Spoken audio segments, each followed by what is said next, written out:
Minority alliance Pakistan کے حوالے سے آپ اپنے ناظرین کے ساتھ کچھ چیزیں شیئر کریں. جی بالکل. مائنارٹیز الائنس پاکستان کی آئیڈیالوجی شہباز بھٹی صاحب کی آئیڈیالوجی. ہم ان کے کاز کو، ان کی قربانی کو آگے بڑھا رہے ہیں. ہم چاہتے ہیں کہ ہمیں قائد اعظم کا پاکستان دیا جائے جس میں تمام لوگ برابر کے شہری ہوں، کوئی رنگ، نسل، مذہب، عقیدے کی بنیاد پہ نہ پہچانا جائے. یہ ہماری آئیڈیالوجی ہے. ہم چاہتے ہیں ہمیں برابر اور یکساں حقوق ملے. جس طرح یہ میرا قصور نہیں ہے کہ میں پاکستانی ہونے کی وجہ سے میں ملک کا صدر نہیں بن سکتا، میں ملک کا وزیر اعظم نہیں بن سکتا، میں آرٹیکل 203D کے تحت میں وفاقی شرعی عدالت میں پیش نہیں ہو سکتا. تو یہ ایکویلٹی تو نہیں ہے.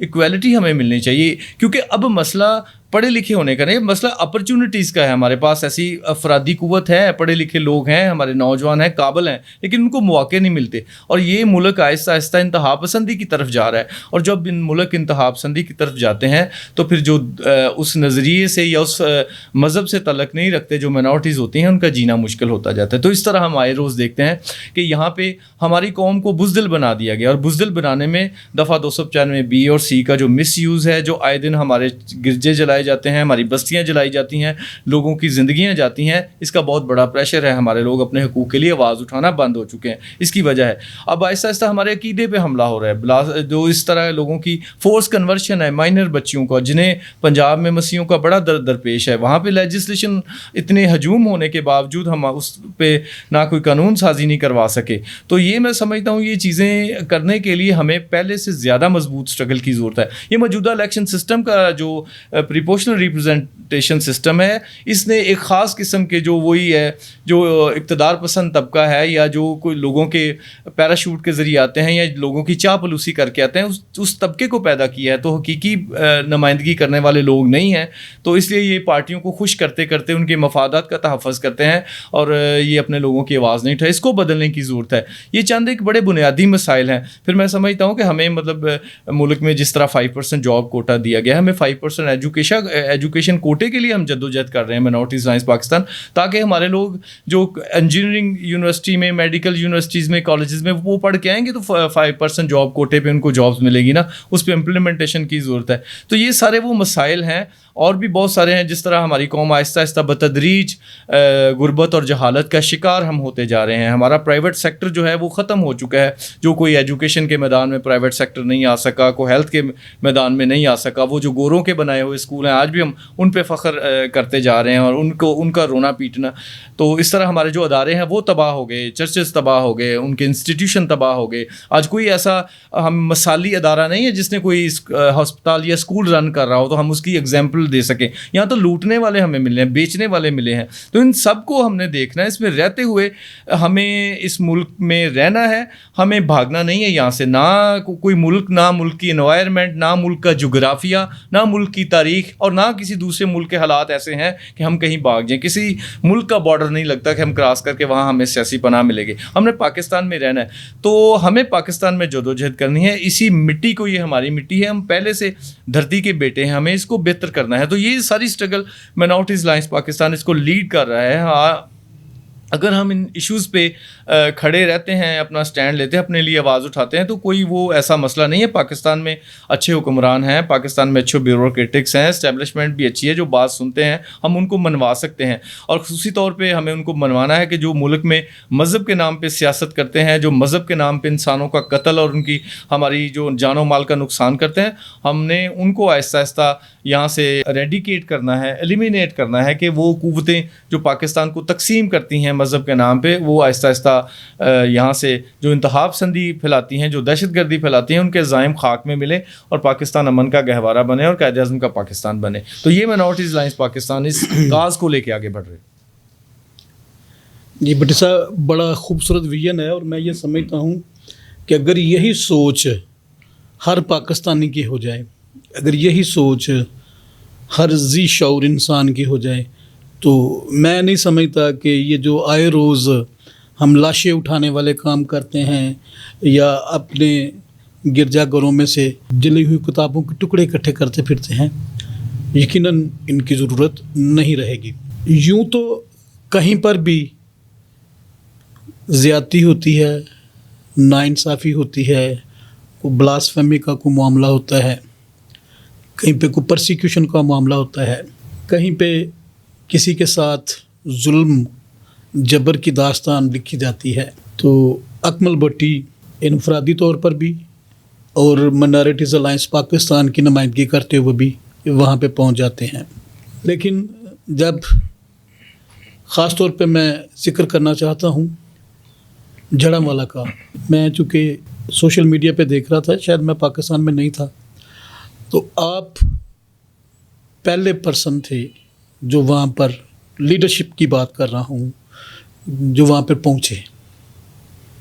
یقیناً جو آپ کا وہاں پہ مشاہدہ ہے، تجربہ ہے دیکھنے کا، لوگوں کی چیخو پکار سننے کا اور مظاہرین جو ہیں ان کی بڑکیں سننے کا، شاید وہ دوسرے لوگوں نے جو 8 گھنٹوں کے بعد 10 گھنٹوں کے بعد گئے ہیں، شاید انہوں نے وہ سارے یہ منظر جو ہیں وہ نہ دیکھے ہوں۔ کیا فیلنگ تھی آپ کی جب آپ وہاں پر پہنچے؟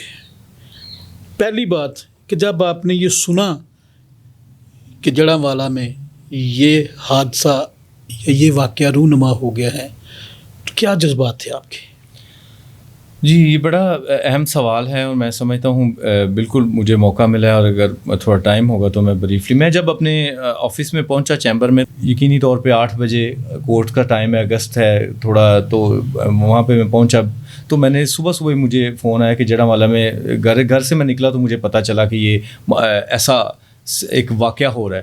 تو مجھے علم ہوا، ایک دوست نے بتایا کہ کرسچن ٹاؤن میں یہاں پہ کچھ فیملیز آ کے بیٹھ گئی ہیں۔ میں نے فوری طور پہ ان سے کانٹیکٹ کیا اور وہ میرے چیمبر میں آئے، اور میں نے ان کو کہا کہ میں جانا چاہتا ہوں تو آپ میرے ساتھ چلیں، مجھے جھڑاموالے کا پتہ نہیں آپ میرے۔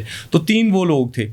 تو جب میں نے ان کو کہا گاڑیاں بھی چلتی ہیں، لوگ بھی میرے آ جاتے ہیں، میں نے پارٹی کے دوستوں کو بھی فون کیا کہ آپ فوری طور پہ پہنچے، ہم چلتے ہیں، تو وہ پھر آہستہ آہستہ وہاں سے نکلنا شروع ہو گئے۔ تو تب مجھے اندازہ ہوا کہ یہ ابھی اتنے بیچارے خوفزدہ ہیں، پریشان، اپنے گھر کو جانے کے لیے واپس تیار نہیں، تو صورتحال تو خراب ہے۔ پھر وہاں پہ میں نے ایک ویڈیو ان سے سارے حقائق پوچھ کے اپلوڈ کی، پھر ہم وہاں سے نکلے اور گاڑیوں میں بیٹھ کے میرے ساتھی جو تھے وہ میرے ساتھ تھے، ہم نکلے، اور پھر جب ہم جھڑاموالا پہ پہنچے، وہاں سے تقریباً فیصل آباد سے 1 گھنٹے کا سفر ہے، تو سارے رستے بلاک تھے، کہیں جلاؤ گراؤ ہو رہا تھا، کہیں نہ کہیں سے ہم کرتے کراتے وہاں پہ جو انٹر ہونے میں کامیاب ہو گئے۔ اور میری کمٹمنٹ تھی، میں نے کہا خداوند میں نے وہ جلے ہوئے چرچ کے سامنے نہ دعا کر کے آنی ہے، اور لوگوں کو میں میسیج دینا چاہتا تھا کہ بھاگنے سے کچھ نہیں، ہم باہر اگر آپ وہاں پہ ٹھہریں یا کوئی اور شخص، ہم اس طرح کی صورتحال کو فیس کرنا چاہیے۔ تو یہ پیغام میرے ذہن میں تھا کہ میں لوگوں کو دوں کہ نہیں، ہمیں جرأت اور بہادری کا مظاہرہ کرنا چاہیے۔ یہ کب تک ہم ان مسائل سے ڈر کے وہاں سے نکلیں گے، اپنے گھر بار چھوڑ کے؟ اپنے یہ ایٹیٹیوڈ غلط ہے۔ اس کا میسیج دینے کے لیے میں نے وہاں پہ پہنچا، اور مجھ پہ حملہ بھی ہوا۔ جب میں وہاں پہ میں یونیفارم میں ہی تھا، کورٹ سے نکل گیا، تو پھر جب میں چرچ کے سامنے پہنچا تو وہ جو لوگ لوٹ مار کر رہے تھے وہ میری طرف بھاگے اور میرے دوستوں کی طرف۔ تو پھر وہاں پہ جو پولیس تھی انہوں نے ہمیں ریسکیو کیا۔ وہاں پہ ایک شیخ عمر مسلم دوست ہے، اس نے ہمیں اپنے گھر میں پناہ دی، اور وہ میں اس کو سلام بھی پیش کرتا ہوں کہ ایسے کردار ہیں، سارے مسلم لوگ نہیں برے ہوتے، بہت اچھے لوگ ہیں جنہوں نے لوگوں کو بچایا۔ ان کے گھروں کے سامنے انہوں نے اپنے قرآن پاک بھی رکھ دیے لوگوں کے گھروں کو بچانے کے لیے، آیات بھی انہوں نے ہمیں بتایا۔ اور وہ ایسا شخص تھا، شیخ فاروق اس کا نام تھا، اور اس نے کرسچن لوگوں کو گھر میں پناہ بھی دے رکھی تھی، جسے انہوں نے مجھے کہا کہ آپ لے جائیں۔ پھر وہ ہمارے جب کچھ حالات صحیح ہوئے تو پھر وہ ہماری گاڑی تک ہمیں ڈراپ کرنے کے لیے بھی ہمارے ساتھ تک نکلا۔ تو ایسے بھی کردار ہیں، لیکن وہاں پہ میں نے دیکھا کہ لوگوں کو کھلی چھٹی تھی، پولیس تماشائی بن کے بیٹھی تھی، لوگوں کے گھروں میں لوٹ مار کر رہے تھے، جلاؤ گراؤ کر رہے، کوئی پوچھنے والا تھی۔ میں نے پولیس والے سے کہا کہ آپ کیوں ان پہ لاٹھی چارج نہیں کر رہے؟ کئی لوگوں سے میں نے سوال پوچھے، انہوں نے کہا جی اگر ہم نے لاٹھی چارج کیا یا ان پہ فائرنگ کی تو یہ آگ اتنی پھیلے گی کہ کبھی کنٹرول نہیں ہوگی۔ تو اس سوال نے مجھے بڑا پنچ کیا۔ پھر میں وہ جہاں ہمارے اسسٹنٹ اے سی صاحب تھے وہاں ان کے دفتر میں گیا، وہاں بھی توڑ پھوڑ ہوئی تھی۔ وہاں پہ پھر میں نے جا کے ویڈیو بنائی کہ ابھی تک 6-7 گھنٹے ہو گئے ہیں یہ عمل جاری ہے، ابھی تک رینجرز کو بلایا نہیں گیا، فورس کو بلایا نہیں گیا، تو کیوں اس طرح ہو رہا ہے؟ یہ میں نے پھر کال دی کہ خدا کے لیے حکومت جو ہے وہ رینجرز کو یا آرمی کے حوالے کرے اگر وہ نہیں کنٹرول کر سکی۔ تو اس سوال نے مجھے ابھی تک پنچ کرتا ہے کہ کیا میں نے چونکہ 2009 میں 28 جولائی کو کوریا میں نے صبح ہی پہنچ گیا جب جلا شہباز بھٹی صاحب کے حکم سے. پھر پہلی جو اگست تھا جب 2009 میں گوجرا جلا تھا تب بھی ہم آئی وٹنس سے. تو میں نے یہ فیل کیا ہے مختلف جگہوں میں, سانگلا ہل کو آبزرو کیا کہ جب بھی ریاست یہاں پہ ہماری جان و مال کے ہماری آبادیوں پہ حملے ہوتے ہیں, اکثریت کرتی ہے, تو حکومت ایک فیصلہ کر لیتی ہے کہ ٹھیک ہے اب اگر اکثریت پہ گولی چلائی یا ان کو روکنے کی کوشش کی تو پورے ملک میں آگ لگ جائے گی. اس کا مطلب ہے جب بھی ہم پہ ہمارے گھروں پہ حملہ ہوگا تو ریاست یہی فیصلہ کرے گی کہ ہم اکثریت کو نہیں روکیں گے تو ہمارے گھر جلنے دیں گے کیونکہ ہمیں کنٹرول نہیں. تو تب میں نے سوچا کہ پھر ہم کیا کر سکیں, ہم تو اس قابل بھی نہیں ہے کہ اپنا دفاع کر سکیں. ہم بار بار اپنی فورسز کی طرف دیکھتے ہیں, پولیس کی طرف, اور وہ یہ فیصلہ کیے بیٹھی ہے کہ ہم جو جلاؤ گراؤ کرنے والے ہیں, جو غاصب کوفتے ہیں, ان کو نہیں روکیں گے. اگر ان کو روکے گا تو ہم آگ کو کنٹرول نہیں. اس کا مطلب ہمیں بلی بنایا جا رہا ہے, ہمیں قربانی بنایا جا رہا ہے. امن کے نام پہ ہمارے آپ گھر جلا رہے ہیں, امن کے نام پہ ہماری جان و مال سے کھیل رہے ہیں, چونکہ آپ تو کنٹرول نہیں کر سکتے. اگر آپ ان لوگوں کو کنٹرول نہیں کر سکے تو آپ اپنی جو آئینی ذمہ داری ہے اس کو نہیں پوری کر سکتے, کیونکہ جو ریاست اپنے شہری کے جان و مال کا تحفظ نہیں کر سکتی وہ کون سی ریاست ہو سکتی؟ ناکام ریاست. وہ ناکام ریاست ہے. تو ہمارے تو ہر سانے میں ہم نے ناکام ریاست کو دیکھا ہے. ہم نے کوئی ایسی ریاست پاکستان میں کوئی ایسا حکمران نہیں دیکھا جو فخر سے کہہ سکے ہاں ہم نے آپ کو ڈٹ کے بچایا تھا. ہم نے کوئی ایک بے غارت گر میں کسی ایک کو بھی گولی مار کے, آج تک کوئی ایک واقعہ مجھے بتائیں کہ جس میں کوئی کسی حملہ آور کی جان کسی سیکیورٹی فورسز نے لی ہو. بالکل نہیں لی. یہ بہت بڑا المیہ ہے ناظرین, اور یقین جانیں کہ یہی بے بسی کا عالم جو سارا دن, جیسے کہ میں نے پہلے بھی ایک ویلاگ میں یہ بات کی تھی کہ سارا دن کوئی یہ 10-15 منٹ کا 20 منٹ کا آدھے گھنٹے کا یہ کھیل نہیں تھا, یہ سارا دن یہ کھیل جاری رہا. اور یہ صرف کوئی ایک جگہ یا کوئی ایک محلہ یا ایک بستی یا ایک علاقہ میں نہیں, یہ بلکہ مختلف علاقوں میں یہ پریکٹس جو ہے یہ عمل میں لائی گئی. اور لا انفورسمنٹ ایجنسیز کا, قانون نافذ کرنے والے اداروں کا اس طرح سے خاموش تماشائی بنے رہنا اور خاموش تماشائی بن کے کھڑے رہنا یقیناً ایک سوالیہ نشان ہے ریاست کے ذمہ داران کی کارکردگی کے اوپر اور پاکستان میں بسنے والے مسیحیوں کے ساتھ ان کے جو رویے ہیں ان کے اوپر. یہ یقیناً ایک سوالیہ نشان ہے. اکمل بھٹی صاحب, مقدمات درج ہو گئے, ملزمان میرا خیال ہے کہ کوئی 10-15-20% جو ہیں وہ گرفتار ہوئے, باقی ابھی 70-80% ملزمان ابھی تک گرفتار نہیں ہوئے. نہ ہی پولیس نے کوشش کی, چونکہ پولیس نے ہی گرفتار کرنا ہے, نہ ہی پولیس نے کوشش کی کہ ان کو گرفتار کر کے انصاف کے کٹہرے تک لے کے آیا جائے. لیکن جو گرفتار ملزمان تھے, جب ان کے کیس عدالت میں ٹرائل ہوئے تو عدالت میں, چونکہ آپ وکیل بھی ہیں اور آپ اپنی پارٹی کی طرف سے آپ نے بطور وکیل ان کیسز کا حصہ بھی بنے, تھوڑا سا میرے ناظرین کو عدلیہ کے فیصلوں کے متعلق اور کیسز کے ٹرائل کے متعلق تھوڑی سی آگاہی دیں گے تو ہم آپ کے شکر گزار ہوں گے. جی تھینک یو سو مچ. سب سے پہلے تو جب میں اس میں سمجھتا ہوں اپنے سمیت باقی تمام قوم کی ہماری کوتاہی ہے کہ ہم نے جو مین اس سان ہے کہ جس کی طرف ہمیں جانا چاہیے تھا وہ انصاف کا عمل تھا, جس کو ہم نے اگنور کیا. ہم زیادہ چیریٹی اور لوگوں کی ریہیبلیٹیشن پہ, لوگوں کو آباد کرنے میں یا ان کو فوڈ, نو ڈاؤٹ وہ ایک بنیادی چیز ہے, ایک ہفتے کا تک تو چل سکتا ہے, لیکن اس کے بعد ہمیں فوری طور پہ انصاف کی طرف آنا چاہیے تھا جو نہیں آئے. میں نے لوگوں سے سب سے پہلے یہی کہا کہ آپ اپنی انڈیویجول FIR درج کروائیں. جو ریاست نے پہلے 5 FIR کاٹی, بعد میں 1.5 مہینے بعد اس نے باقی, اور ٹوٹل 22 FIR ہیں. میں نے وہ کہا کہ انفرادی اتنے لوگوں کی لوٹ مار ہوئی ہے, کئی گھر نہیں بھی جلے تھے لیکن لوٹ مار ہوئی تھی, ان کی انفرادی FIR درج ہونی چاہیے تھی, لیکن لوگ جانتے ہیں ان کو گائیڈ نہیں پراپر کیا جا سکا. اور میں سمجھتا ہوں کہ پھر بعد میں ریاست نے ایک پالیسی بنا لی. سب سے پہلے جو یہ ڈسکریمنیشن تھی, ہر بندے کا یہ کانسٹیٹیوشن رائٹ ہے کہ اس کے خلاف اگر کوئی جاری ہے تو 154 CRPC کے تحت وہ FIR کا اندراج کرائے, لیکن ریاست یہ فیصلہ کر چکی تھی کہ وہ 154 کے تحت FIR مزید درج نہیں کرے گی. جو انہوں نے لوگوں کو پریشر تھوڑا سا ہم نے ڈالا, وہ اس نے بس لمیٹڈ سی FIR درج کی اور باقی انہوں نے بند کر دیا کھاتا. میں وہاں پہ وزٹ کرتا رہا, کچھ لوگوں کو جا کے میں نے تیار کروایا.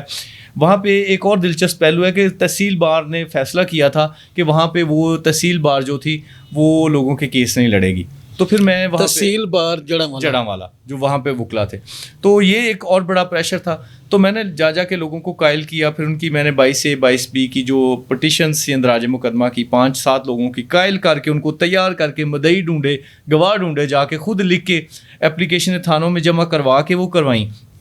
اور 3-4 دنوں تو بعد میں پریشر میں آ کے وہ صلح ہی کر لی. جب میں فیصل آباد سے جڑاں والے کورٹ میں سیشن کورٹ میں پہنچتا تھا تو پتہ چلتا تھا کہ انہوں نے صلح کر لی ہے، واپس لے. اتنے لوگ دباؤ میں تھے. کچھ لوگوں کی پھر ڈسپوز آف ہوگی اس ڈائریکشن کے ساتھ کہ ان کی 161 کی اسٹیٹمنٹ. تو یہ وہ پہلا مرحلہ تھا. دوسرا مرحلہ یہ کیا کہ جو ہماری جو سرکار کی مدعیت میں کیسز تھے وہاں پہ جو اکیوز تھے انہوں نے اپنی پوسٹ ریسٹ، کچھ لوگوں نے پری ریسٹ ضمانتیں جو وہ ٹیررسٹ کورٹ میں فائل کی. تو چونکہ ہم مدعی نہیں تھے تو جو انسپیکٹر مدعی تھا وہ تو ہمیں وکالت نامہ نہیں دے رہا تھا، تو ہم کس طرح اپنے پلیڈ کر دیں. تو پھر میں نے ایک اپلیکیشن فائل کی ٹیررزم کورٹ میں کہ ہمیں موقع دیا جائے، تو ہمیں اجازت دی جائے کہ ہم کسی وکٹم کی طرف سے وکالت نامہ سائن کر کے تو وہاں پہ پیش ہوں. تو پھر وہ منظور ہوئی. اور پھر میں بیل سٹیج پہ جب NGOز انوالو نہیں ہوئی تھی تو جتنے موسٹلی ضمانت کے کیسز تھے سرکار کی مدعیت میں جو کیس میں ان میں ساروں میں پیش ہوتا رہا. اور وہ یاسین نامی شخص جس نے مسجد میں اعلان کیا تھا، جو ویڈیو بھی وائرل ہوئی تھی، اس کی ضمانت میں نے کینسل کروائی تھی. اس سٹیج پہ میں جا کے وہاں پہ کیس لڑتا رہا. لیکن بعد میں جب یہ NGOز آ جاتی ہیں، ان کے پروجیکٹ منظور ہو جاتے ہیں، تو پھر جو ہم جو سنسیئر لوگ تھے جو لڑ رہے تھے، انہوں نے بالکل ہمیں نظر انداز کر دیا. اور پھر پتہ نہیں ان کو خوف ہوتا ہے کہ انہوں نے کروڑوں روپے لینے ہوتے ہیں، اور شاید یہ چاہتے ہیں کہ ہمارے کسی مسیح بہن بھائی کو پتہ نہ چل جائے کہ ہم نے کتنے پیسے لیے، اس لیے ہمیں ڈر کے مارے وہ وکیل چاہے ہم کتنے بھی کمپیٹنٹ ہوں وہ لینے کے لیے تیار نہیں ہوتے، کیونکہ ان کو اپنے لوٹ مار کا جو ہے وہ رسا گیری جو انہوں نے کرنی ہوتی ہے وہ شاید اس کے ہم یہ وٹنس نہیں کسی کو بنانا چاہتے یا کسی کو بتانا نہیں چاہتے. تو میں نے تو جو دیکھا یہی خوف ہے. تو میرے حوالے سے تو یہی ہے کہ مجھے میں نے حالانکہ انوالو تھا. پھر میں نے تبھی جو بشپ صاحب کی سربراہی میں فیصل آباد ڈائسس کے بشپ صاحب تھے، ان کی کمیٹی بنی، کمیٹی بنی، میں بھی اس کا حصہ تھا. تو میں نے جب دیکھا کہ یہ پولیس تو بالکل ناقص تفتیش کر رہی ہے، کیونکہ یہ میں ٹرائل کا وکیل ہوں، تو مجھے پتا تھا کہ یہ جو اب IO یا انویسٹیگیشن کی ٹیمیں لکھ دیں گی یہ سپریم کورٹ تک جائے گا، یہی ہمارے کام آنا ہے. تو میں نے جب یہ دیکھا کہ یہ تو بڑی زیادتی ہو رہی ہے تو پولیس پہ، تو پھر میں نے کہا کمیٹی میں کہ ان پہ دباؤ ڈالیں. لیکن میں نے دیکھا کہ کمیٹی کے بہت سارے رکن جو SP بلال سلیری کے پاس جاتے تھے، چائے بسکٹ پی کے آ جاتے تھے، فوٹو بنوا کے فیس بک کے لیے آ جاتے تھے، تو وہ اس عمل کا بالکل سبوتاز کر رہے تھے. تو میں نے وہ ریزائن کر دیا کمیٹی پہ. وہ میری ویڈیو بھی اب میں نے اس کے ریزن بھی بتائے اور میں نے اس کو ریزائن کر دیا کہ یہ کیا ہو رہا ہے. تو پھر میں نے ان سے کہا کہ یہ مطلب مناسب نہیں ہے. سب سے پہلے تو یہ ظلم ہوا کہ جو 5 FIR ہیں سرکار کی مدعیت میں، وہاں جو مذہبی جماعتیں ان کے امیر نامزد تھے، تو جن کو پولیس نے گرفتار نہیں کیا گیا، آج تک بھی گرفتار نہیں کیا گیا. پھر وہ تقریباً جیو فینسنگ کے مطابق 10-12 ہزار لوگ اس وقت جڑاں والا میں اس غارت گری میں شامل تھے، جن میں 300-400 کو صرف مقدموں کا حصہ بنایا گیا. ان میں بھی اکثریت جو تھے، جو صحیح ملزمان تھے، وہ مذہبی جماعتوں نے، کچھ وکلا کے پریشر میں، کچھ پولیٹیکل لوگوں نے سارے بے گناہ کروا لیے تفتیش میں، اور شامل تفتیش کچھ نہیں ہوئے. کچھ کو پولیس نے بے گناہ کر دیا، کچھ کو انہوں نے پہلے پری ریسٹ بیلز کرائیں، پھر جب انہیں انویسٹیگیشن نے کلیئر کر دیا تو انہوں نے اپنے جو بیلز تھیں وہ واپس لے لیں. تو یہ سلسلہ شروع سے ہی ہو گیا تھا. اب رے اینڈ میں بیچارے وہ کچھ جن کے آگے پیچھے کوئی نہیں تھا، انہوں نے تھوڑی دیر بھگتا، اور جب وہاں سے کینسل ہوئی پھر جا کے لاہور ہائی کورٹ سے ان کی بیلیں منظور ہو گئیں. اور الٹیمیٹلی جب یہ NGOز آ گئی ہیں تو انہوں نے بیڑا ہی گرک کر دیا. ایک شخص نے یہاں ذمہ داری اٹھا لی، جا کے لوگوں کو قائل کیا کہ میں رکھوالی کروں گا آپ کے کیسوں کی. تو آپ دیکھ رہے ہیں کیا رکھوالی کی. ایک کیس میں پیش ہوا، اور وہ بھی وہاں کی کمیونٹی نے، میری ٹرائل تھا ایک مقدمے کا جس میں 10 لوگ بری ہوئے تھے حال ہی میں. تو میں وہاں پہ تقریباً جب آخری 2 گواہ تھے تب میں ہوا، اور وہاں کی جو مدعی تھے صدیق مسیح، چکوانا موڑ کا کیس ہے، لیاقت گل صاحب ہیں وہاں پہ، انہوں نے میری منت سماجت کی کہ جو لاہور سے NGO ہے وہ 4 تاریخوں سے وکیل ان کا نہیں آ رہا، تو آپ پیش ہوں. اور جج صاحب نے ان کو کہا تھا کہ اگر آپ آج وکیل نہیں پیش کرتے تو میں اس کو خارج کر دوں گا یا میں آپ کو اریسٹ کروں گا. تو وہ بڑے دباؤ میں تھے. مجھے انہوں نے فون کیا، میں لاہور ہائی کورٹ میں تھا، تو میں نے پھر ان کو کہا میری ریڈر سے بات کروائیں. تو میری ریڈر سے بات کری، پھر میں نے اپنے منشی کو بھیجا اور میرا وکالت نامہ چلا گیا. جج صاحب نے کہا میں اس کی کل کی ڈیٹ دے رہا ہوں، کل آپ پیش ہوں. تو کل پھر جا کے میں نے انیشل ایک اسٹیٹمنٹ کروائی گواہ کی، اور پھر فائنل آرگومنٹ کے لیے آ گیا. تو پھر فائنل آرگومنٹ میں نے کیے. اب وہ صاحب بھی کہہ رہے ہیں کہ وہ کونسل جنہوں نے سارے کیسوں کا بیڑا گر کیا، وہ بھی اب جب وہ میں نے تو ان کے کیس کو بچایا، جو آخری سٹیج پہ اس کا ڈوبنے والی تھی نیا, تو میں نے تو لوگوں کی ہیلپ کی نا, مجھے اس سے غرض نہیں کون کتنے فنڈ یا کیا لے رہا ہے, میں نے تو کمیونٹی کو دیکھا کہ یار میری کو کمیونٹی یہ نہ کہے کہ ہمارے لیے کوئی اسٹینڈ لینے کے لیے تیار نہیں تھا. آپ بالکل ان کا انٹرویو کر کے پوچھ لیں اگر, بلکہ اس چیز کو ڈینائل اس نہیں کیا جا سکتا کہ میرے پاس وہ سارے کورٹ ریکارڈ موجود ہے کہ کس دن میں نے وکالت نامہ سائن کیا یا کس دن میرا وہ جج نے اپنے وہ سارے آرڈر میں لکھا ہوا ہے. تو یہ وہ فیکٹس تھے کہ جس کی وجہ, اور میں نے دیکھا پھر وہ فائلیں میں نے پڑھی پہلے بھی. اب دیکھیں وہاں پہ جو ملزمان نامزد ہوئے ان کا کوئی اسپیسیفک رول نہیں ہے. اب کرمنل جسٹس اگر ان کو نامزد کیا گیا ہے تو جو ایف آئی آر میں 2 مہینے بعد پھر ان کی جو ریکوری ہے, کسی پہ ڈنڈا, کسی کے وٹا ڈال دیا ہے, کسی پہ خالی پلاسٹک کی بوتل ڈال دی. اب ایسے جو کریں گے, پھر اگر کسی نے کوئی ویڈیو دی ہے وہ فائل کا حصہ نہیں بنایا گیا, اگر کوئی حصہ بنایا گیا تو اسے فرانزک رپورٹ اس کی نہیں ہے, اور کسی کی ایویڈنس 161 کی اسٹیٹمنٹ ریکارڈ نہیں کی. کچھ لوگ جو تھے وہ بے گناہ تھے. اب ایک جو کیس میں لڑ رہا تھا جس میں 2 افراد تھے, جس چرچ کو جلایا گیا ان کے سامنے ان کا گھر تھا, وہ بیچارے دیکھ رہے تھے, ان کو پکڑ کے ملزمان بنا دیا گیا. تو کمیونٹی کے لوگوں نے بیان حلفی ان کے حق میں دیے کہ یہ ایکیوز نہیں ہے, یہ تو ہمارے پڑوسی ہیں. تو ان لوگوں نے بھگتا, اب وہ بیچارے ان میں بری ہو گئے. تو اس طرح کی جب ناقص تفتیش ہوگی تو کچھ لوگ یہاں سے جائیں گے ادھر آر پی آفس میں, سی پی آفس میں بیٹھ کے چائے پئیں گے, ان کے ساتھ فوٹو بنوائیں گے اور پریشر ڈال کے آ جائیں گے کہ ہم نے بڑا کیس ڈسکس کیا. اب عام لوگوں کو تو پتہ نہیں کہ کیا ان کے ساتھ کھیلا ہے. اب وہ لومڑیاں جو گورنمنٹ کا حصہ ہیں اور ہم میں بھی پھرتی ہیں, وہ ہمارے لیڈر بنے ہوئے ہیں اور جا کے گورنمنٹ کے پٹھو بنے ہوئے ہیں. اب ان کو تو یہ تو بائبل کا کہنا ہے نا جی, آپ کو بھیڑوں اور بھیڑیوں کی پہچان کرنی ہوگی. ہم میں پھرنے والے لوگ جو ہیں وہ کھال ان کی بھیڑوں جیسی ہے لیکن اندر سے بھیڑی ہیں, وہ کردار ادا کر رہے ہیں گورنمنٹ کے لیے. وہ ٹاؤٹ ہے, میں صاف کہہ رہا ہوں. تو ان سے بھی تو قوم نے بچنا ہے نا. تو وہ پھر سارا بیڑا گر. اب دیکھیے میں کہہ رہا ہوں آج ڈنکے کی چوٹ پہ کہ باقی بھی ایف آئی آروں میں کسی کو سزا نہیں ہوگی کیونکہ ان میں کچھ کیا ہی نہیں ہے. تو بڑی ہمت, اب تو ہماری این جی او اپنی سکن سیو کرنے کے لیے کہہ رہے ہیں کہ کہیں ایک بندہ کہیں نہ کہیں سے, وہ چاہے ان کو کسی کو پیسے دینے نا, اس کو ضرور سزا کروانے کی کوشش کر رہے ہیں کہ چلو ہماری سکن سیو ہو جائے.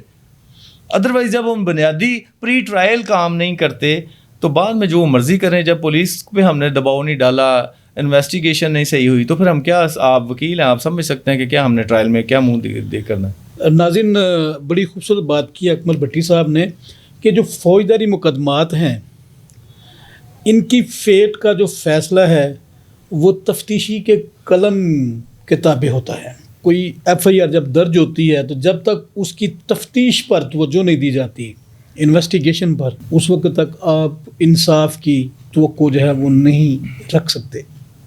کیونکہ کورٹ میں جو کیس ٹرائل ہوتے ہیں, عدالت میں جو مقدمات جانچے پرکھے جاتے ہیں, وہ تفتیشی افسر کی لکھی ہوئی جو ضمنات ہیں ان کی کسوٹی پر پرکھے جاتے ہیں. اور اگر آپ نے تفتیشی عمل میں حصہ نہیں لیا ہوگا تو یقیناً انصاف کا حصول آپ سے کوسوں دور ہو جائے گا. بہت ضروری ہوتا ہے جب بھی فوجداری مقدمات درج ہوتے ہیں تو اس کا جو پہلا عمل ہوتا ہے وہ تفتیش کا عمل ہوتا ہے, جس میں کسی بھی ملزم یا ملزمان کی گنہگاری یا بے گناہی کا فیصلہ ہوتا ہے وہ تفتیشی افسر کرتا ہے. اور جو اس کی رپورٹس یا اس کی جو ضمنیاں لکھی جاتی ہیں وہی پورے کیس کی تقدیر کا فیصلہ کرتی ہیں. اور بڑی خوبصورت بات کی اکمل بھٹی صاحب نے کہ وہاں پر جو ہمارے مقدمات ہیں, پہلے تو لوگ جو ہیں وہ زیر اثر آ کے تو وہ اپنے بیانوں سے ہی جو ہے وہ منحرف ہوتے رہے. سیکنڈلی جو لا انفورسمنٹ ایجنسی یا تفتیشی ایجنسی جو ہے اس نے بھی کوئی پازیٹیو کردار جو ہے ادا نہیں کیا. جیو فینسنگ 9 مئی کے مقدمات کے فیصلے جیو فینسنگ کی روح سے ہوئے اور بے شمار لوگوں کو سزائیں ملی. بالکل, کیونکہ جیو فینسنگ میں تو کسی کے ساتھ کوئی رعایت نہیں ہوتی, وہ ایک ڈاکیومنٹری ایویڈنس ہوتی ہے جہاں پر آپ کی شکل, آپ کی موجودگی جو ہے وہ آپ کے گناہ گار ہونے کی دلیل ہوتی ہے.